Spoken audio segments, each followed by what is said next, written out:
So উত্তরবঙ্গের শেষ ব্লগটা কিন্তু করলাম আমরা বিশ্বাস বিরিয়ানিতে। এটাই ছিল আমাদের উত্তরবঙ্গের শেষ ব্লগ। এইবার যাব স্টেশনে, ধরবো ট্রেন, যাব সোজা আমাদের বাড়ি, অর্থাৎ দক্ষিণবঙ্গ বা কলকাতা, যেটাই বলো না কেন। আবারও আসা হবে পরবর্তীকালে, যদি তোমরা ভালোবাসা দাও, তোমরা যদি লাইক কমেন্ট শেয়ার করো, তাহলে আবারও আসা হবে। দাদা তোমার দোকান দিয়ে কিন্তু আজকে আমরা উত্তরবঙ্গ যে সফর চললো আমাদের 1 সপ্তাহ ধরে, সেটা কিন্তু শেষ হলো। হ্যাঁ, এবার সোজা দক্ষিণবঙ্গে একদম আসা হবে। সবাইকে বলো একটু লাইক কমেন্ট করে দিতে, তাই তো? সবাই লাইক কমেন্ট করবেন, একদম ভালোবাসা দিতে, যাতে আমরা আরো এরকম নতুন নতুন যে কন্টেন্ট তুলে ধরতে পারি তোমাদের সামনে। ওকে, টাটা বাই বাই, চলো যাওয়া যাক স্টেশনে। টাটা দাদা, টাটা টাটা, চলো যায়।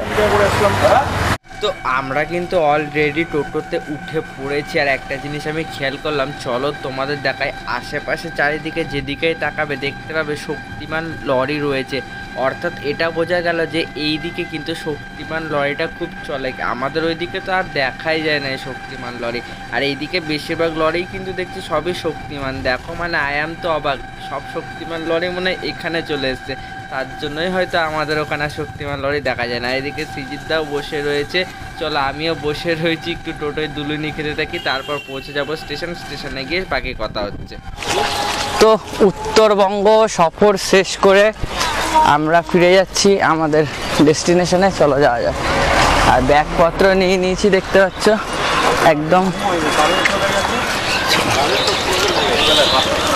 আর এই যে কুচবিহার স্টেশনেও কিন্তু স্টিম ইঞ্জিন রাখা রয়েছে, যেমনটা এনজিপিতে রাখা ছিল, সেম টু সেম ইঞ্জিন। ঠিক আছে, চলো।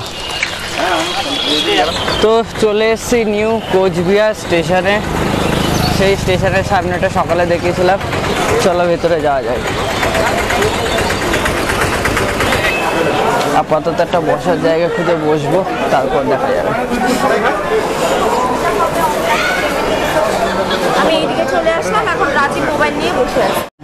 এই হচ্ছে নিউ কোচবিহার জংশন। সকালবেলা আমরা এখানেই নেমেছিলাম, ঠিক আছে। একেই দিয়েছিল আমাদের ট্রেনটা সকালবেলাতেও। তো ট্রেন আসুক, ট্রেনে উঠবো। আর এই যে পাইপগুলো দেখছো না, এই পাইপগুলো দিয়ে ট্রেনের যে টয়লেট থাকে, অর্থাৎ বাথরুম বা ট্রেনে যে জলের কলগুলো থাকে, তার যে ট্যাঙ্কিটা হয়, সেই ট্যাঙ্কিগুলো কিন্তু এই পাইপ দিয়ে ফিল করা হয়। দারুণ লাগছে কিন্তু জিনিসটা দেখতে, হেভি হাই প্রেসারে জল থাকে এর মধ্যে। আর এখানে এক স্টেশন এক কর্ণতে সুন্দর সুন্দর জিনিস রয়েছে। এগুলো সেই নামটা আমার মনে পড়ছে না, পার্টি হয় যে জিনিসগুলো দিয়ে, সেইগুলো দিয়ে তৈরি।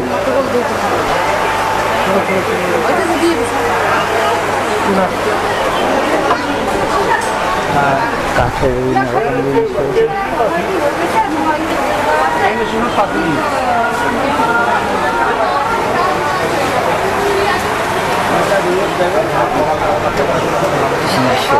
তো বিভিন্ন রকমের জিনিস রয়েছে এখানে, দেখালাম তোমাদেরকে।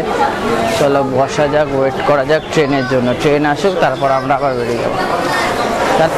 সো দাদার দোকান থেকে নিয়ে নিয়েছিলাম রোল, ঠিক আছে। স্টেশনে এসে গেছি, বিরিয়ানিটা ট্রাই করার তো অনেক দেরি আছে, রোলটা খাওয়া যাক। রোলটা যখন বানিয়েছিল বলেই দিয়েছিলাম একদম সিম্পল রোল বানাতে, যেহেতু ট্রেনে জার্নি করব, বেশি তেল মশলা খাওয়া যাবে না। সিম্পল রোল দেখতে পাচ্ছ, একদম সিম্পল রোল বানিয়ে দিয়েছে। খাওয়া যাক, রোল টোল খেয়ে নিই, ট্রেন আসুক। একেবারে ট্রেন ঢোকা থেকে শুরু করে ট্রেনে ওঠা সবটাই শেয়ার করবো তোমাদের সাথে, পুরো ভিডিওটা দেখতে যাবো।